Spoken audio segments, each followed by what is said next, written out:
গোলাপের শুকনো পাপড়ি দিয়ে তৈরি করা ফেস প্যাক আমাদের ত্বক উজ্জ্বল ও কোমল করে, ময়েশ্চারাইজ করে, ব্রণ ও দাগ দূর করতেও সাহায্য করে। এটি প্রাকৃতিক অ্যান্টি এজিং উপাদান হিসেবেও কাজ করে। প্রত্যেক সপ্তাহে 2 থেকে 3 বার ব্যবহার করলে খুব ভালো ফলাফল পাওয়া যায়।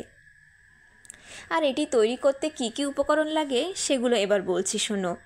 2 টেবিল চামচ শুকনো গোলাপের পাপড়ি, যেটাকে গুঁড়ো করে নিতে হবে, আর সাথে 1 টেবিল চামচ দুধ বা দই।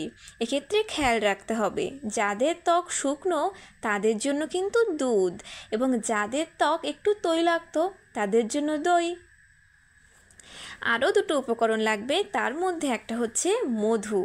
আমরা সবাই জানি মধু আমাদের ত্বকের জন্য কতটা উপকারী। আর একটি ঐচ্ছিক উপাদান রয়েছে, তুমি চাইলে এটা স্কিপ করতে পারো, সেটা হচ্ছে বেসন। এটি মুখে লাগিয়ে 15 মিনিট রেখেছি, তারপর হালকা গরম জলে মুখ ম্যাসাজ করে ধুয়ে নিয়েছি। কেমন লাগলো জানাবে।